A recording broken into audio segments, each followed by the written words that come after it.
part of the firing for Cheeks is because Hollins is available. So, Stephen A. Smith, I'll start with you first. What do you make of the firing?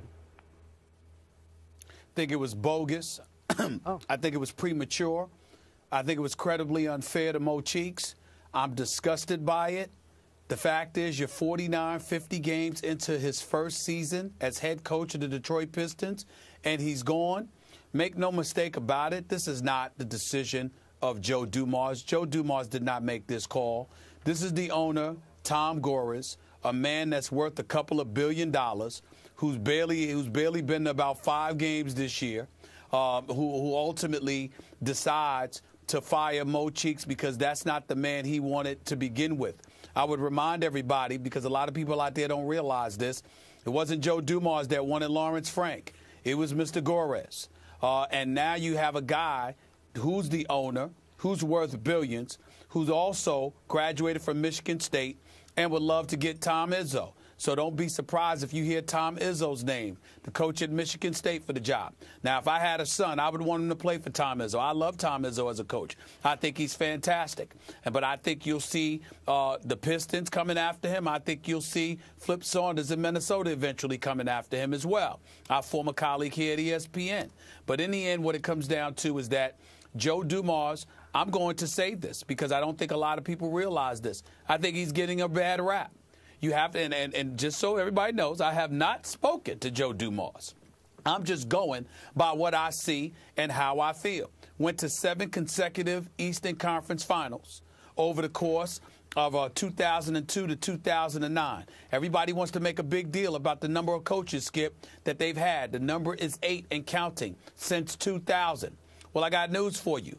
When Rick Carlisle was there, it was former owner Bill Davison that wanted him gone because he didn't like how Rick Carlisle related to people that worked under him within the organization. When Larry Brown was there, it was Bill Davison who wanted him gone.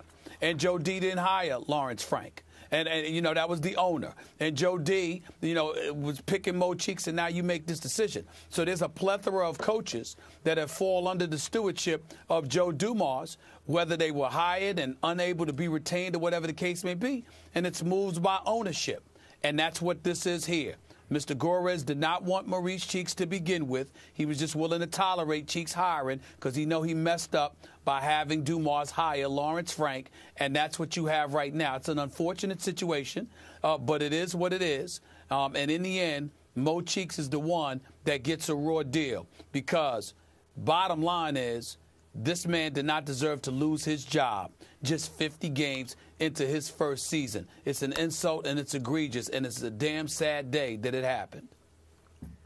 I agree, which is why there's only one way any of this makes any sense, and that's if tomorrow Lionel Hollins is the new head coach of the Detroit Pistons, and you know and I know that doesn't appear to be happening.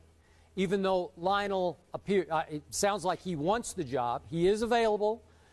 I was shocked that Memphis let him go after last year, after they got to the conference finals. Obviously, they had philosophical differences, he and the new regime. But, Stephen A., if you made me choose between Mo Cheeks and Lionel, I think I would opt for Lionel. But that's not what's happening here. I think you're right. I think Tom Gores, who lives and works in Beverly Hills, is angling for his college coach at Michigan State. And it sounds like John Lawyer, that assistant coach, is just going to have to ride it out for the rest of the year. So I don't understand even the timing of this firing.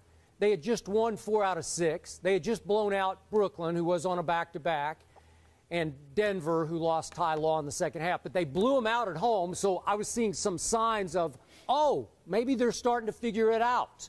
Obviously, 2 huge offseason acquisitions, Josh Smith, Brandon Jennings via trade. But it hasn't clicked for Mo Cheeks, but it hasn't not clicked. Like, it's too soon. That's sad but true. They're a half game out of the playoffs. I mean, that's ridiculous in the East, but that's the truth. So I don't get it unless it's Lionel Hollins, and I think you're hearing, as I'm hearing, it is not Lionel Hollins. Exactly. That's exactly correct.